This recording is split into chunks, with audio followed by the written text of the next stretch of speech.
Today's episode features three women discussing our experiences around motherhood. As such, there's very honest and raw discussion that includes detailed accounts of medical trauma and pregnancy loss. These are powerful stories, but they can be heavy. Please listen with care, and if you need to press pause or skip this one, we completely understand. More and More is about learning more about people and who they are beyond the surface. I truly believe that we are the sum of many parts and more than just the box that society tends to place us in. Joining me are Connie Rutherford, a Wall Street veteran who now works in technology and decided at 41 to become a single mother by choice to twins. If I want my baby, I should go have my baby.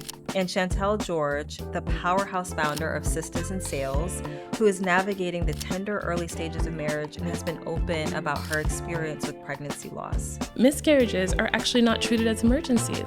Really? I'm just comfortable with it being a part of my identity. From the sidelines to the boardroom, the stage to the startup, everyone has a story beyond their thing. Welcome to More and More podcast. My name is Tesha Williams-Flynn. Welcome to a very special episode of More and More. Usually I'm in the interviewer seat, but today I'm pulling up a chair alongside some friends and two incredible women who I admire to talk a bit about our motherhood journey. It's not just the Hallmark version. We're talking about the fight to become a mother, the choice to do it alone, the pain of loss, and the reality of raising children while building legacy. Joining me are Connie Rutherford, a Wall Street veteran who now works in technology and decided at 41 to become a single mother by choice to twins. And Chantel George, the powerhouse founder of Sistas in Sales, who is navigating the tender early stages of marriage and has been open about her experience with pregnancy loss. And I'm here as a mom of two, balancing big tech and school recitals or projects on Sundays. And we represent very different paths, but the same question: how does mom fit into the more? So welcome to both of you. Thank you so much for being here today. I'm looking forward to the conversation. And thank you for trusting me to have this conversation within this space. And so now let's dig into the conversation around motherhood. So Connie, I want to start with you. You released your book, Searching for Tadpoles, about becoming a single mother by choice at 41. That is a very brave and intentional pivot, right? Society tells us that for women, there's an order to things, right? You have to get married first, and then you have your kids. But you flipped the script. What was the moment that you decided, I'm not waiting for a partner to become a mother? So, my dad actually was diagnosed with prostate cancer. It was stage 4, and the reality of like there may be a possibility that my unborn child or children may not know their grandparent. That became extremely relevant, and it was by my choice, and so I thought that was really unfair, and so that was like the one turning point for me.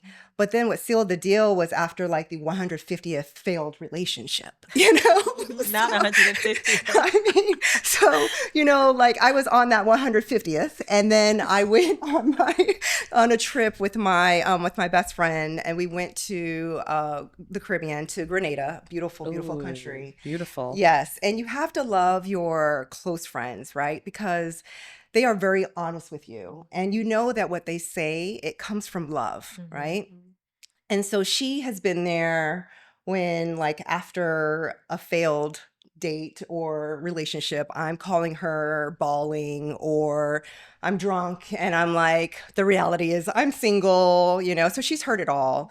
And while we were on that trip, she said, Connie, it's not healthy what you're doing, like within the relationships and dating, like how you're going about it. You're trying to make everyone the one, and that's not right. She's proceeded to tell me that, if I want my baby, I should go have my baby. And she just helped lay the foundation to like just not be worried about the stigma of being a single mom.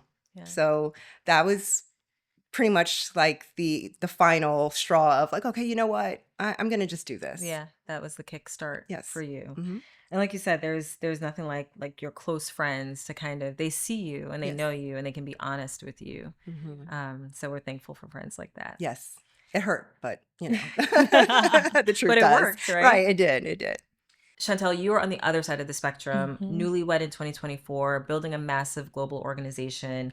And you've been open about the influence of your late father on your entrepreneurial spirit. Mhm. How does viewing your dad as a parent influence the kind of parent you hope to be, especially while running a business at the same time? I love this question because I'm a big daddy's girl. Same. Like Yes. through and through. Yes. So, what you may not know is that I lost my mom at 9. So my dad was like my ride or die from 9 on, and he would always used to say, "I'm going to be your mom and your dad." And so he had me late in life. So he had already a 25-year career as a building inspector Okay. in the city, and he put that to the side, and he became a real estate developer. And it was all new, and he was teaching himself all the tips and tricks. And I was right there alongside him on this new venture. And he would take me around the neighborhood and point out different homes and point out different improvements a community could have and teach me how to look for opportunity in white space. And he would also instill the power of risk in me. You know, as a kid, I had a lot of ideas and aspirations of things that I wanted to do. And he would just say, well, why don't you do it? Like, what's stopping you from doing it?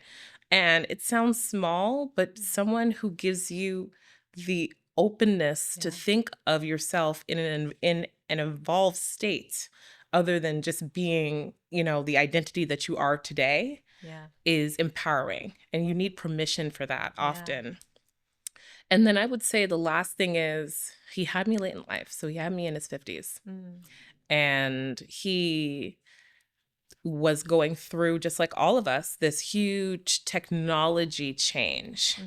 And he did not let it leave him behind. He taught himself how to use the computer sophisticatedly and email. And we were all kind of learning together. And I was really inspired by that too. That he wasn't afraid to evolve. And now we are in this incredible time where we need to evolve all the time, every day, every minute. It's evolvement overwhelm.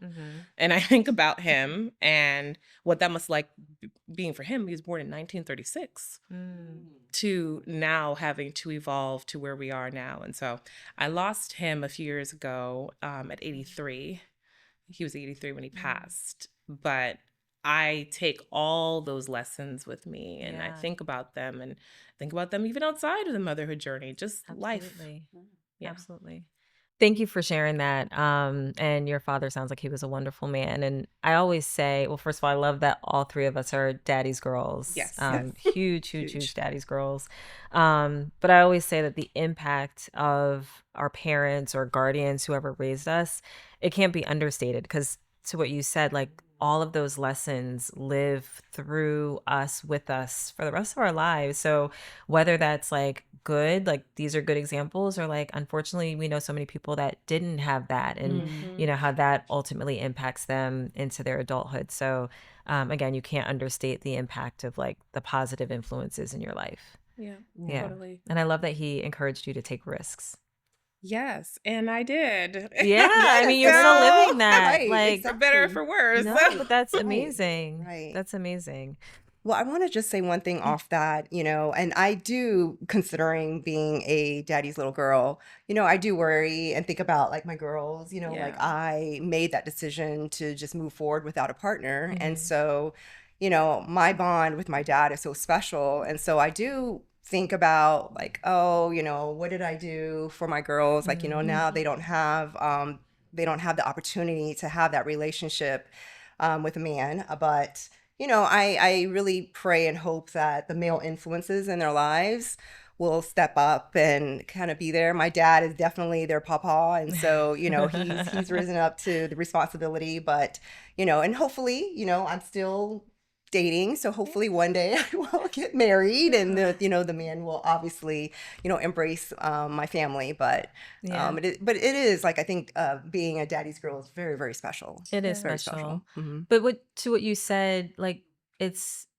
the influences for your girls, the male influence just may not be in the traditional way. It's Right. through your village, it's through your friends. Like, people are going to show up, and that's what they're going to know to be their normal. Right. And I think that that's beautiful, because we all have different ways in which we're going to look at those things. Very true. Very Yeah. true. Yeah. Yeah. That makes sense. Yeah. Yeah. So, do we feel like, just connecting our careers to this journey, do we feel like our careers prepare us for motherhood, or for as we're preparing for motherhood? Or do you feel like it's completely different skill sets? And I think for you, Connie, you spent 20 years on Wall Street. Do you feel like that prepared you for the chaos of twins, especially having twins during the pandemic?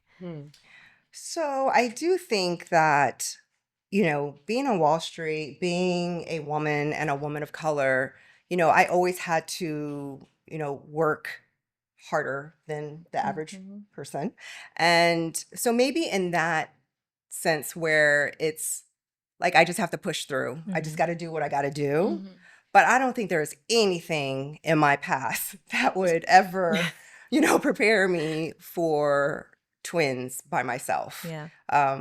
I did have to like multitask a lot on the trading floor, and do a lot of different things. But I mean, it's just very different, like the needs. And I remember my dad telling me that when he found out I was pregnant, it's going to be really hard. And I was like, no, I understand. I've had my cousins. I've watched them on on the weekend when they were babies and what have you. And he was like, but you just love your sleep. And I'm like, yeah, but that's like for just 3 months. Oh, I love my sleep too. Yes, yeah. yes. Yeah. By the way, I mean, Yeah. I love my really sleep. love my And- sleep. Yeah. So I had it to where I was like, okay, I can do this for 3 months of like not being sleep deprived. And here I am at 5.5 years later, still sleep deprived. So like there's not any skill set that can prepare me for this life. Right. Right. So the sleep thing is real, It's right? real. Because I It's real. also like cherish my sleep. And I remember a friend telling me, like, you will never sleep the same again after you have kids. It's a whole different level. But as they get older, it gets a little bit better. I've been telling Connie this for 5 years, and she's probably like, when is that going to happen? When? I mean, last night is an example. One child woke up, came to my room, was like, Mommy, can you just come into my room? And, usually I would just be like, go back. But I just knew I needed sleep. So I was like, let me just do what I need to do, Yeah. get her back to sleep.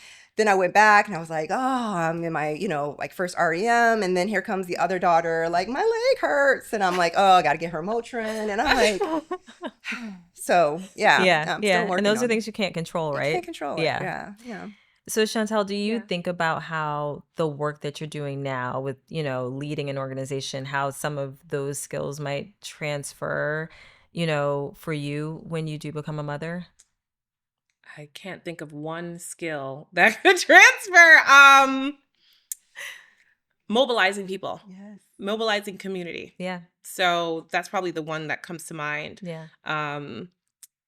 I know that I can't do it alone. Yeah. And even though I have a husband who wants kids, super leaned in, and all those things, we both are aspiring to do our own what we consider to be our own individual paths professionally. And we need help. Yeah. We need a village. We need people that can help us. Neither one of my parents are here, on this earth. And so I look across where I can find grandfather figures, grandmother figures. Right. And I feel like I'm a villager. So I don't feel bad about leaning on the village. I'm like, I show up for you. Yeah. I need you to show up for me. Yes. Yeah. I've been showing up throughout a lot of tough times Yeah. that I don't even share. Yeah. So before I only see this because I used to be nervous about asking for help. And now I'm like, no, this is a requirement. Yeah. If I don't ask for help, I'm going to fail. We're both going to fail. And it's just irresponsible not to do so. Yeah. So I think about it, I guess, like how I would build a team. This is the goal. There are some jobs that need to get done. And we got to build capacity and put people in place Yeah. to help me, whether that is on the other side of the world. So I have a living aunt on my mom's side who lives in England. And the way that she can help me is like calling me on WhatsApp Yeah. and reminding me to take a prenatal and Yeah. just checking in and giving me good energy Yeah. when hormones are trying to kill me, it feels Mhm. like. Yeah. Yes. So there are ways. I don't know if now we're talking about like some of the more complex, I don't know Yeah. how, but how you're thinking about helping us navigate this conversation. But ultimately, um, the first time I had a challenge, I did not really look for help. Mm. And that almost broke me down. Mm. So I know what it's like to not have it, and I know what it's like to reach out and get it. So, Yeah. and I think it's the same with business. Yeah. You trying to build something that lasts and you're doing it by yourself. It's not, a pat on your back. It's not something that Yeah. like you should go out and look for and say, this is all me and I'm self-made. Yeah. I think that that's really foolish. Yeah. And so I would never want to replicate that in my motherhood journey. Yeah. No, that's so powerful. And I think asking for help is super powerful. Mhm. And I agree. I think it's not something that's like innate to us. I think we're not. so used to just like, okay, I got to figure this out on my Yeah. own. But it's not sustainable because there's only so much that we can do before you're just like, it just breaks you. Right. And so Yeah. I do agree, like the structures that you put in place in work, like you think about like your life in the same way, like what are the people and the resources I need to put in place to help, right? Again, because you can't do it all on your own. So whatever that is.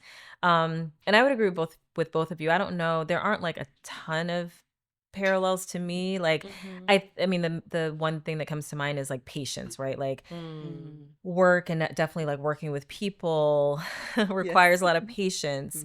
But at the end of the day, we're working with adults, right? So like the ability to like separate that emotional, like being with your kids is it's an emotional thing versus like you should be able to separate from like your colleagues of like this is business and what we have to do. And then I do agree with you both that there isn't much that I can connect to like motherhood and business in terms of like the skill set. The one word that comes to mind would be patience, though, if I think about the two, right? Like it requires patience, working with people, leading people.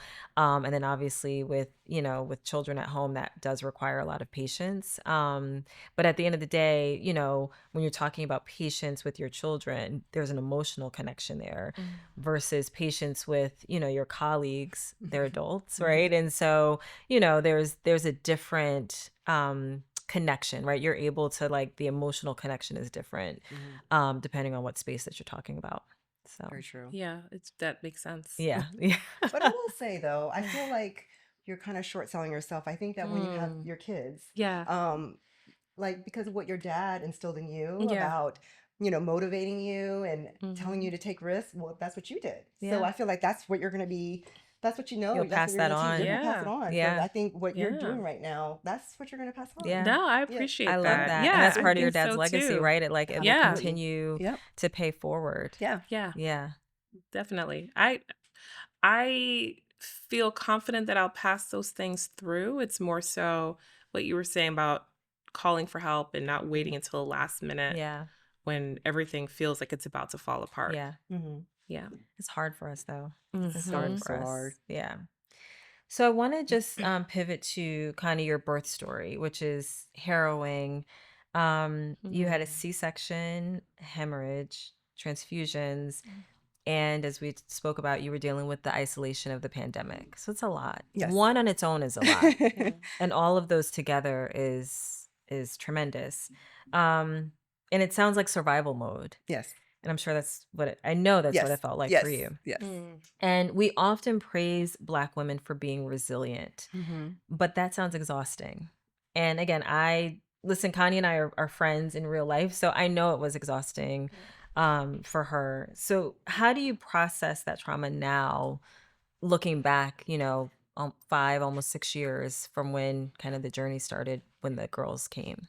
I would say, like, just like what we were talking about, asking for help, I definitely would have reached out a lot more. I think that women, especially Black women, we're just so strong. Like we just, that's what we know. It's just to push through. So, to ask for help is not something that, like you said, is in us. It's not wired. It's not taught. But, like, just like you said, I was in the hospital. I actually made it to 38 weeks, which is full term for twins, and had the C-section. And, at the hospital, I was just, I lost a lot of blood there during the operation. And, I was back in the room with the twins. And it was funny because everyone had told me, when the nurse comes and asks you if they want to take the baby to the nursery, you say yes. Yes. And so every time the nurse would come in, because, it was COVID, so they were taking our temperatures like every 30 minutes. I was like waiting for that question. And it never came. So I was like, one time I just said, nurse, when are you going to take these babies to the nursery?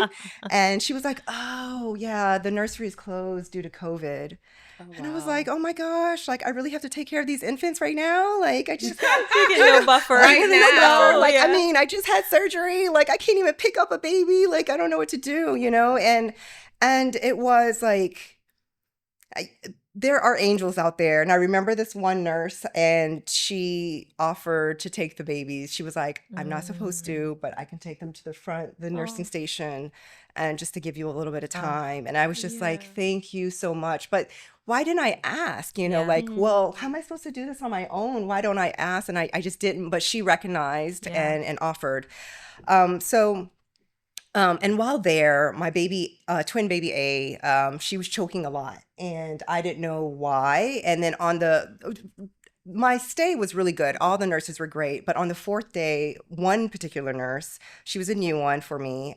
She came into my room and said, hey, we're going to discharge you today. And I was honest. I was like, I just don't feel comfortable. Baby A has been choking, and we don't know why. And her response was, all babies choke. Word. And up until then, I didn't really feel like I had any maternal instincts. So I didn't even know if I was going to be a good mom or not, or what have you. I wasn't feeling anything. But that mama bear, I didn't know was inside, came out. And, I looked her straight in the eye, and I just said, well, are you going to take responsibility if my child has a choking incident at home? What are we talking about here? Yeah. And she, was like, I'll speak to the doctor. Like, of course you will. And I stayed another night.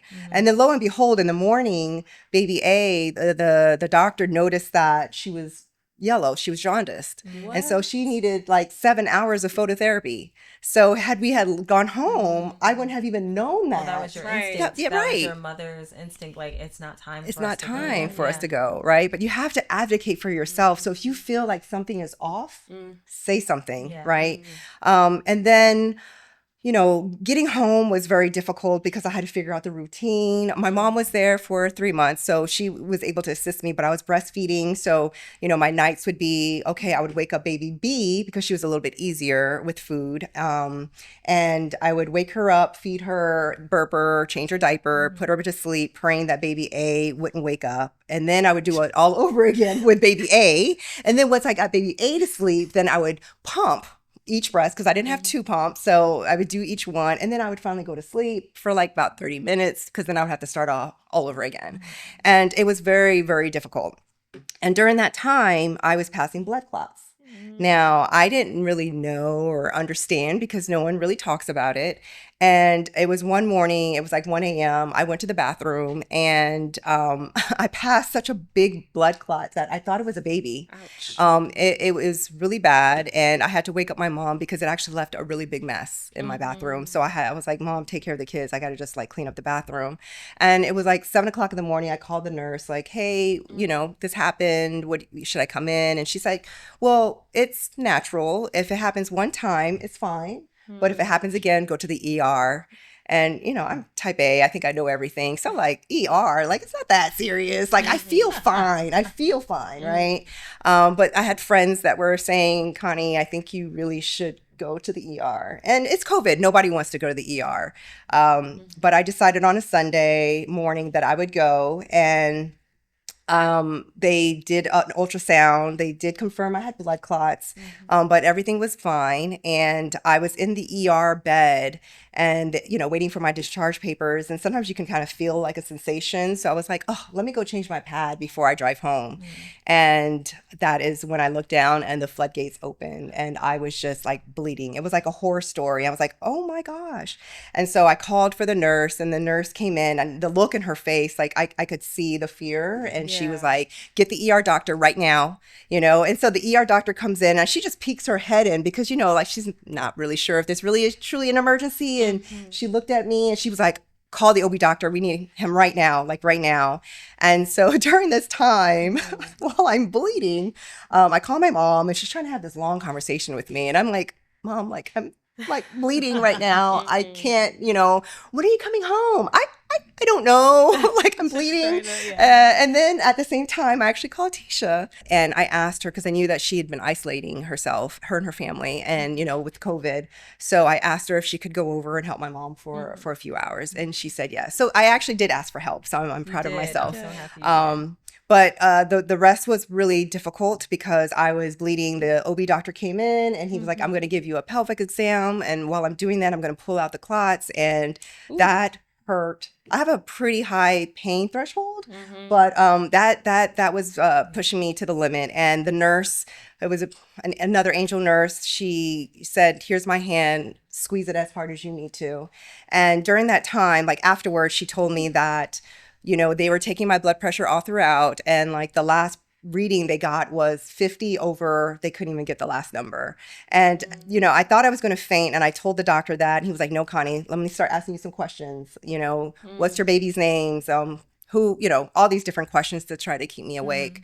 But at the end, he told me that when everything was fine, he said that this is like the classic textbook, use case where like, of mortality and like how women die of childbirth. And, I always think of like, oh, maybe the woman is giving birth and then she dies, but like it can happen afterwards, and like that postpartum hemorrhaging, we don't really talk about that a lot. I think the first time I really kind of listened was Serena, when she was talking about her story. And so I kind of knew about it, but I didn't really, because I wasn't a mom, so I didn't really pay attention. Yeah. And I think, again, that intuition, because what if you were at home and not at the hospital and like you were where you were supposed to be at that time? Yes. But you're right. When we think about, or when you hear about, the maternal deaths, you think like, oh, they likely passed like during giving birth, but it's the after, like our bodies are still going through so much. And it's the after. And so it's like listening to your body, and anything that feels or seems off, like, go get it checked. Yes. So Chantel, I want to honor your vulnerability.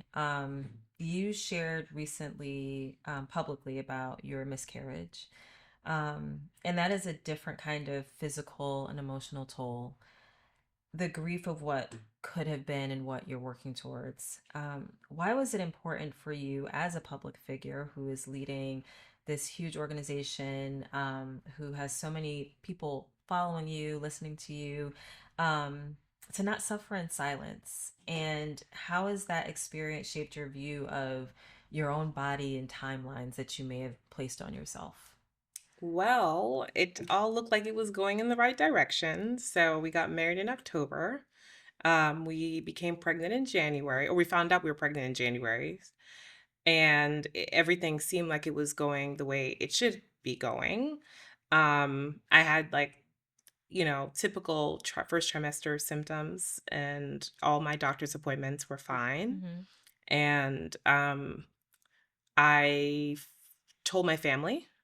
Yeah. And I told a lot of friends as well. And then we found out the gender, the sex, the night before everything went down. So we found out we were having a girl. And then the next day, I was actually working and with colleagues and stuff. And I went home that night. And actually, that was the first time that my husband was like, oh, I think you're showing. So that was really nice as well. And then that evening is when everything went upside down. So I went to the bathroom. I was going to the bathroom often. That's just like, as you guys know, throughout the night. So In fact, most of the time I would go to the bathroom and just kind of like feel my way to the bathroom without turning on the lights because I'm going to the bathroom like 3-4 times at night. Right. In fact, at one point I was like, I feel like I should just like sleep near the bathroom. Like this is becoming really a lot. Yeah. So, but that night I had turned the light on. So I'm in the bathroom, the light on, and I'm using the bathroom, and I finishing up as usual, and I notice that there's blood, like bright red blood. And I froze, like naturally. I at that point, I didn't really know of any other potential that it could be than a miscarriage. They say that bleeding can happen, but not like that, like not bright red and not so much of it. But I also didn't see an actual like sign of like true miscarriage until I got up off the toilet. And the baby that I've been carrying for 15 weeks was just like literally hanging out of me. And I like walked over from the bathroom to my husband, and I may have just whispered in the door, like in the doorway, like, hey. And he got up immediately. Yes. What's up? Like, and I was like, I think something is wrong. And then after that, I just kept saying, I'm sorry, because it was his dream too. Yeah. And my mind wasn't connecting to the finality, but I knew that there was something happening. It would take several days for my mind to connect to the finality of the moment. But he actually like separated me from the 15-week-old baby and like put it in a Ziploc bag. And I just was like, I'm so sorry. I felt like it was my fault, but it wasn't my fault. And then just kind of laid on the bed and just really didn't know what to do for a little bit. Like there's no like next step. Yeah. Okay, well, this is what you do now. There's no manual for that, right? And then I think similar to your story, you call like the doctor, you call 911, or you call medical services that you believe are well positioned to step in for you. And miscarriages are actually not treated as emergencies. Really? No, because they're so often they happen to us. Right. And it's like after the miscarriage is gone, like they'll treat you, of course, and they'll make sure that you're okay. But if you had called during the miscarriage, then that's a little different than after the miscarriage. So we called like about an hour or two after. I mean, I couldn't call during. I was too hysterical. Right. So I called a couple, and they were like, well, if she's bleeding, they told my husband, if she's bleeding through a few pads, maybe you bring her in. Just the rate of pad to blood is what you need to be thinking about. So anyways, we went in, and there was a series of moments I had to advocate for myself almost immediately after we go in. They take the fetus, and they're like, oh, well, great. Happy that we have this here. Like there's just no steps. So that happened. Then they cleaned me up, and then they did an ultrasound, and they were like, you don't have anything in you, and there's nothing in you. And like they're just like all of these fresh sentences coming at you back to back. And then they examine you. And the last thing that they did that we also advocated for is that they really examined me. And it turned out that I had the placenta still left in me, which would have made me septic and would have potentially caused a lot of additional issues down the road. Well, not potentially, definitely. Remove the placenta. Thankfully, we were like, can you please examine me just one more time? Yeah. I don't know. I'll be willing to push through the pain because examination is painful, which, we know that too. And in between all this pain and in between all these checkpoints, I'm like texting, I'm Redditing. Reddit was like my best friend. I was on all the threads. And I'm reading stories, and they're telling me to say this thing, and I'm saying it verbatim. And they're telling me to read this thing, and I'm reading it verbatim. And I read something on Reddit that said, tell them to test the placenta and the fetus. Tell them to test those things. These are not like, it's not like you get multiple choice from the doctor. Like, here are the things we could do, A, B, C, or D. It's like you have to advocate for something that's completely off menu and just say, this is what I believe needs to happen next. Can you do those things for me? Because they wouldn't have done it if you didn't ask. No, they wouldn't have done it. And then, so they did the autopsy. And then it became a whole series of following up and going through the medical system to get the results and figuring out what that means. And all that to say, I had a group of women that were sharing stories just like this on Reddit all over the internet that I would be relying on to tell me what to do. And they didn't know they were helping me. I'm looking up everything and it's guiding me. And I thought to myself about a few months after everything went down, I need to also tell my story and tell them what was going on at the time. They decided to label it incompetent cervix, where your cervix just opens up and bacteria, all kinds of things can come in, and the baby can also just come out without any pain, without any labor pain at all, which is why it's so jarring and scarring, because you're going about your day with zero cramps, and then something literally spontaneous happens to you with no signal whatsoever. And that probably is a level of PTSD that I don't think I'll get over anytime soon, or neither will my husband get over anytime soon, because he was so anxious every time I went to the bathroom, like all the time. But I just wouldn't have made it if it weren't for those nameless women that I don't know, that usernames that I can't remember, that were sharing. So I decided to share. The moment I shared, my inbox flooded with women who had had 5, 6, 7 miscarriages, twin miscarriages, just living in miscarriages, and women that, like, big titles, executives that you would never know had all this pain underneath the surface. And they themselves didn't really want to share it publicly, but they were in my DMs, and they had told me about grief circles and monthly things that they were going to. And I even told my neighbor across the street that I suffered a miscarriage, and she told me my mom had a miscarriage that I didn't know about. And so we have these, like, secrets and things that we're holding on to that I'm talking more about now, because I don't want to be alone. I also want this community of us to thrive, because we're not getting it in a traditional sense. So we have to make it so that we are protecting each other's mental health. So that was ultimately why I decided to share. Thank you for sharing. Thank you for sharing online. Thank you for sharing with us. Just thank you. I was talking to a friend yesterday, and we were saying, you never know what people are going through. There's so much that we're all carrying that, you would never know. But having these conversations, it opens up so much. And then, like you said, your inbox floods because there's so many people that are going through something similar, and they just don't know maybe how to say it or who to say it to. And so I think it's just that reinforcement that sharing our stories wherever we feel comfortable, it can make such a difference for the next person. And thank God for the people that shared their stories on Reddit that kind of like triggered you to ask your questions, because just so the power of the internet, the power of community, the power of sharing. So thank you. Thank you for asking.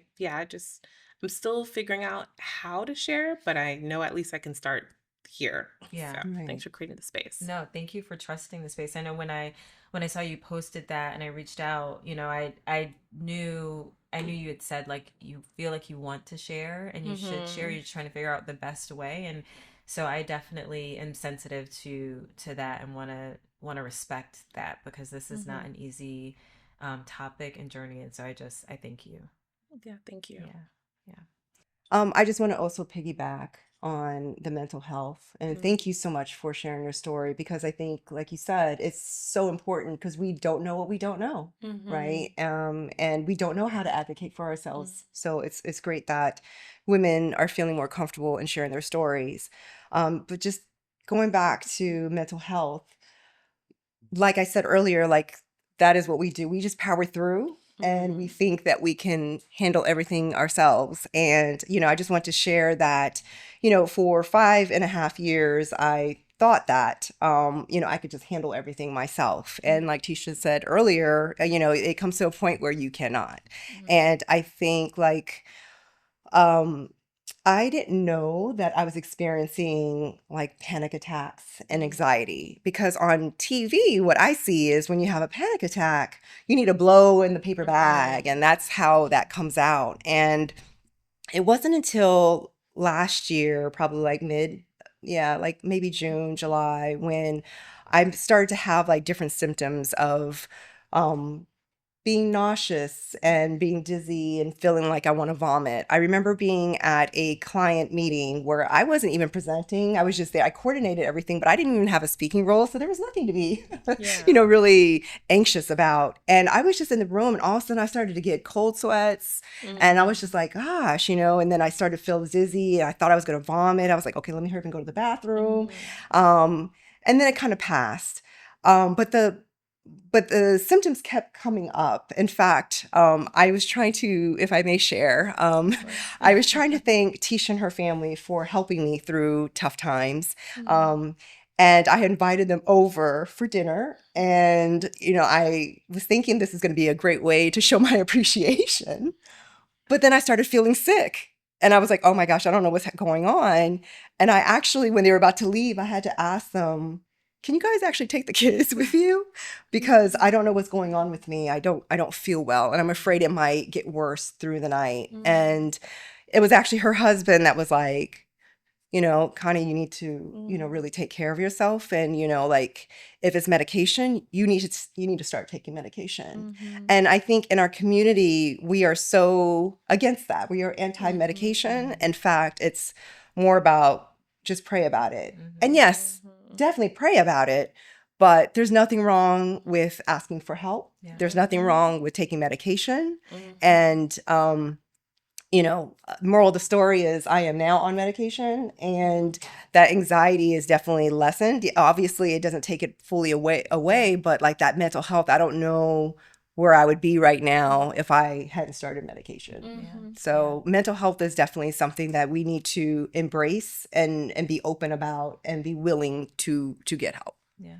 No, thank you for sharing that. And that's very vulnerable of you to share too. Like you said, we don't talk about it a lot. No. But it's something we should talk about, because we could help each other so much if we did talk about our experiences, whether it's, taking medication, whether it's going to therapy, whether like whatever it is.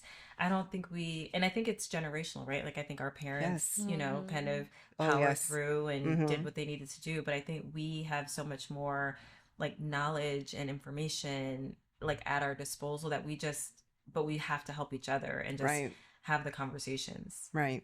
So. And there's nothing wrong, that stigma of like, oh, you have to take medication. I mean, there's nothing wrong with it. You want to protect your mental health. You want to be, at your best. And sometimes that's just what you need. I'm very pro that. Yeah. Yeah, it's so important. Yeah. Just like regulating the chemicals in your brain so that you can be your best self. And if you can have something to help you do that, I think it makes a huge difference in your life and just like your just general quality of life. Absolutely. Right. Yeah. And you're not suffering. You're not exactly like, suffering through. Yes. And I mean, there's no reason to do that if there's something you can do or someone you can talk to help you through that. Right. Yeah. Yeah, for sure. Thank you for sharing that.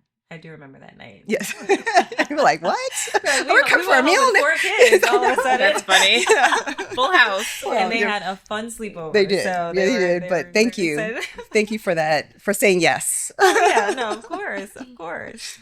So just a little self-reflection, right? I think for all of us, there's this pressure, to bounce back or keep working, whether it's from having a kid, whether it's from going through the experience that you went through. It's like the work still is there. You have to keep going. I know for me personally, when I think mostly after I had my second child and I was still in advertising, I felt this pressure of still having to prove myself. Although I had like accomplished a lot, as an executive at the point in advertising, I still felt like I had to show up and not be seen as making excuses of like, oh, she can't do this because she has kids, or she can't work late, or she can't travel, or she can't do the thing that she did before because she has kids. And I felt like that probably put a lot of undue pressure on myself, because it was the reality of the situation. Like maybe I could still do all the things, but just maybe it looked a little bit different, right? And so do you feel like you went through that, or have had to give yourself permission to adjust to change things to show up differently, or did you just like power through it when those things kind of came up for you? And Chantel, I'll start with you. So I was really transparent with my team. First of all, what happened? Actually, someone from my team was in the house when it went down, because we were all collaborating earlier that day, like I mentioned. So she saw me at my most raw, because I was like crying myself to sleep and crying myself awake, and in a cycle of that for days. And she didn't leave, and she was there with me, and my husband was there, and they, like, as baby stuff kept coming to the house, they were hiding it from me and trying to just kind of monitor the situation. So I kind of got thrusted unintentionally into somewhat of like a safe cocoon.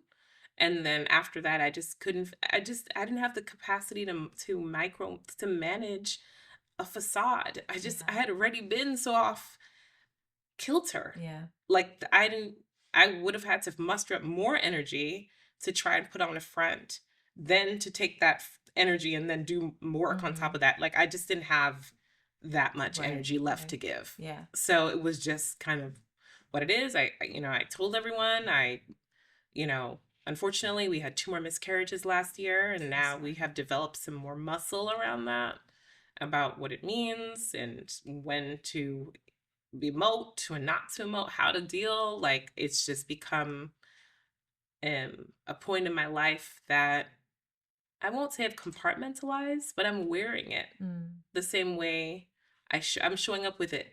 Yeah. I'm not like putting it over here because I have to be so on. Yeah. And I think because the work demands so much of me, there's no additional energy to put on a mask. Yeah. Yeah. So in this climate that we're in, any organization that is supporting women of color, people of color, anything,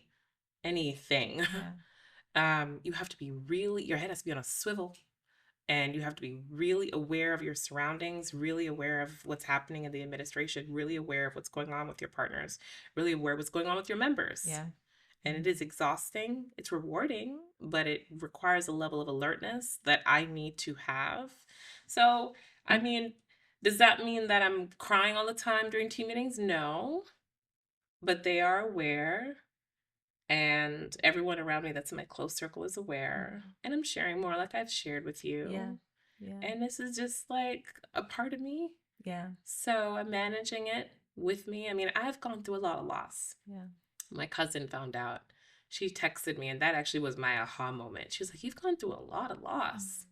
And I didn't even connect the loss of the baby earlier last year to the fact that I lost both my parents, different stages of life. So I have been dealing with loss since I was a kid, like in 4th grade when I lost my mom to breast cancer. And it has become in my identity to understand loss. So doesn't mean like I said, it doesn't mean that I've gone through any radical change. I'm just comfortable with it being a part of my identity. Yeah. Thank you for sharing that. It sounds like a healthy way of processing too, that you're just, I think so. Yeah. I mean, it's like you said, it's not like crying every day or in team meetings, but it's a part of who you are and how you move, and you're not having to take up the mental space of like, okay, in this space I can talk about this, or in this space I can't, because that has to be exhausting. But it's just it's part of, well, someone from my sis team was in my house. Yeah, so you couldn't, and she would probably look at me like, "Girl, you are not, like, what are you doing?" Like, think the next day we're supposed to be going through summit stuff. Yeah. There's no way that I could have been like, "Oh, well, let's get to the agenda." Like, no. Yeah. I remember getting out of my room and, and just hugging her and just being like, "This is all I got for you right now." Yeah. Yeah. So, yes, it is in me. And I do feel like it's healthier this way, for sure. But then also, it sounds like you have the right people around you to help, protect you and be there for you and help you to keep, the other thing going, that it needs to, but not, like, it helps you to kind of be where you need to be. Yeah, definitely. Yeah.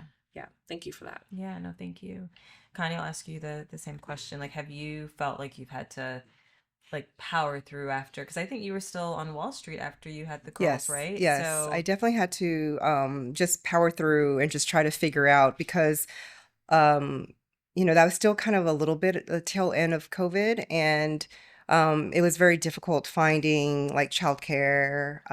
So obviously with Wall Street, return to office was definitely very prevalent because I had the opportunity to work from home for a little bit.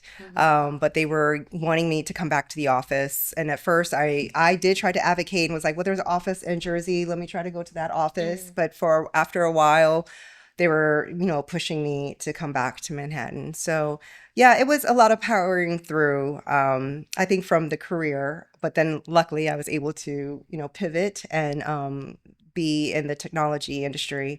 But I think for my personal life, I think it was also just powering through. But again, with the mental health that I was just talking about, after medication, I was able to realize like, oh, wait a minute, there's more to life than just being a mom here. And you don't have to power through like you had an identity before you had kids. Like you lost Connie somewhere. Let's find her. And I think now it's giving myself an opportunity to, I know this sounds bad, but to enjoy life. yeah, it doesn't sound bad.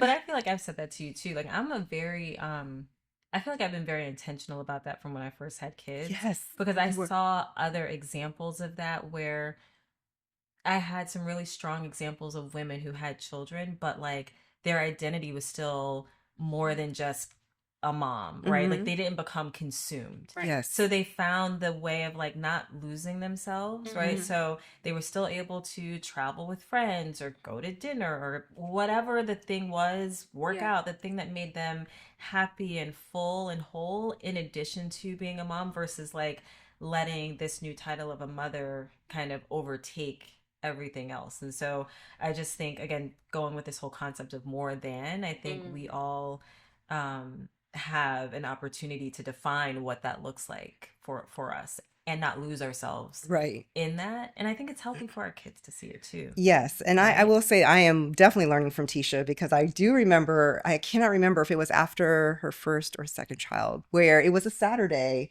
and she asked me if I wanted to go to brunch. And I was like, but it's Saturday. Like, are you able to go to brunch? Like, and she was like, yeah, like I have a babysitter that comes every Saturday for X amount of time. So I can, do the things, that I want to do. And I just thought that was just amazing. So like, I'm trying to learn from her that it's okay. It is okay that I don't need to be just 24/7 a mom. Like like I need to go back because I felt like I was definitely losing myself. Yeah. Like I wasn't happy. I mean, even though I finally was able to be a mom, but still like that's not just who I am. Yeah. Yeah. Yeah. It's so important because it's so easy to lose It's very ourselves easy. It's very easy. in that.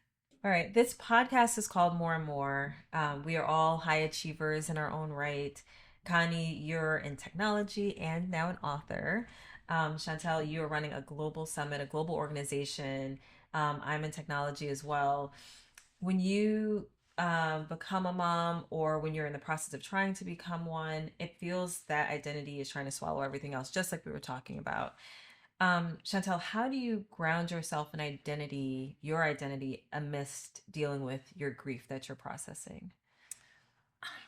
Well, I think that I have worked a lot on it over the course of the year. So, therapy, medicine were necessary and applicable, talking to people about it, um, just getting comfortable with saying these things out loud. I think it's difficult to kind of move past something like that was so extreme without fully finding a way to release it. Yeah. So, I'm fully comfortable with this identity that has miscarriage and loss and imperfection attached to who I am, even being so public facing. Yeah. And I'm feeling more courageous about that. And as much as I have yearned in the past for like this perfect timeline, I don't yearn for it anymore. Yeah. I'm living day to day. I'm in the present moment.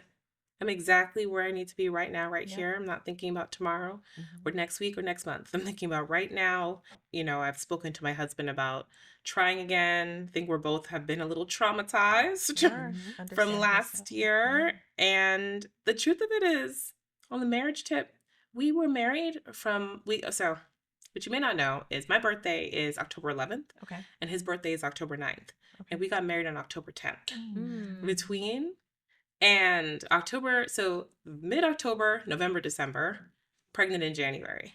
That means like one-ish months, because you start to feel symptoms before like the test is positive. Right. So maybe 2 months of being married. And then the entire 2025 Right. being pregnant and then losing the baby, recovering it, being pregnant, losing a baby, recovering, being three It's a times. lot. Yeah. I think I'm just like, I'm okay that I'm not a mother today. Right. Let's just put it that way. Enjoy being married and Yes. taking it day to day. And I am okay, and I do not grieve all that could have been, all the energy I wish I had for my business when I was recovering Yeah. or when I was going through hormones. Like I have released all of that. We went away to Puerto Rico for the end of the year, and I would just sit on the balcony and just like breathe all of it out. And I'm not searching for perfection. I'm just okay with just being who I am Yeah. right now and improving myself, to the best of my capacity every day. Yeah. I love that. I feel like when you're in that space, that's when the universe just works itself out the way it's supposed to for you. Yeah, I hope so. Yeah. I will. Connie, you are a single mom by choice, but you are also Connie the author, Connie the Delta, Connie the Oklahoma football fan. Yes, definitely. How do you keep Connie alive amidst the twins? So that is where I'm like working on. That's what I'm working on right now, trying to get back to all of those. I never lost the Connie, the Oklahoma Boomer Sooner football. I did try to at least keep that, but like even just like the sorority, I'm financial, but I haven't been active. But the beauty of like sisterhood, I actually went to an event in December, and they could have been like my sorority sisters. They could have been more like, girl, where have you been? You've not been to like one chapter meeting, but everyone hugged me and asked, how are you? And that's just like so beautiful to me. So I really want to get back. I mean, that makes me want to go back to the sisterhood and try to be active again. So I'm just trying to find like the time and trying to work out my schedule to figure out how do I make time for my friends, the sorority, traveling, dating, right? But just to get back there and to allow myself to enjoy, my personal time. And to, like you said earlier, it's important for the kids to also see that mommy needs time to herself, to work on her mental health, to be happy so that I can be a better mother, you know? They need to see the fullness of who you are, not just as mom. And I think that will serve them well in the future too. Right, right. And where can they find the book? And yes. You want to share? Yes. Thank you so much. So you can actually find the book on Amazon, though right now it is temporarily out of stock. You can go to Book Baby, but if you want to, you can find me on ConnieRutherford.com, or you can follow me on TikTok or Instagram. The handle is at searching for Tadpoles. Awesome. Well, good for you for being sold out on Amazon. That's amazing. Thank you. All right, Chantel, can you tell us a little bit about your organization? Sis supports ambitious sales professionals that are women of color to attack their dream job working in the sales industry. And we are about to be 10 next year.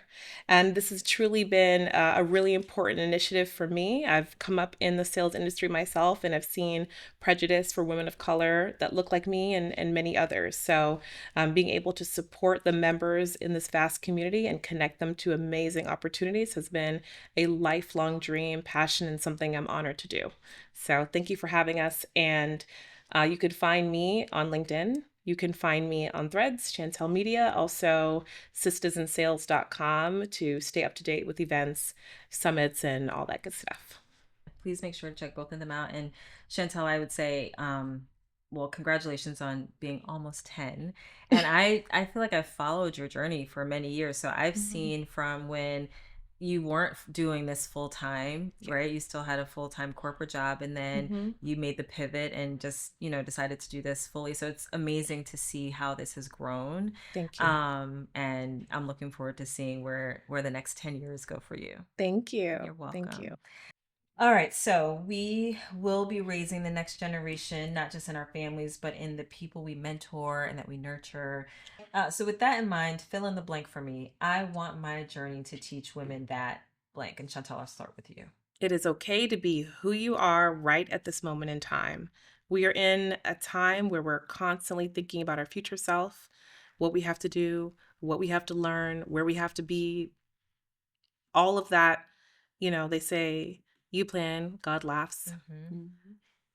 It's okay to just be in this present moment. It's richer and you get more out of life. Yeah. So I hope that women do their best to find moments of stillness where they can be present for themselves. And even if it's just for themselves and not for anybody else. Yeah, I love that. Love it.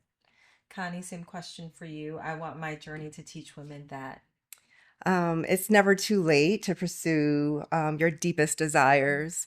I think, we have examples of that, like Oprah Winfrey, Vera Wong.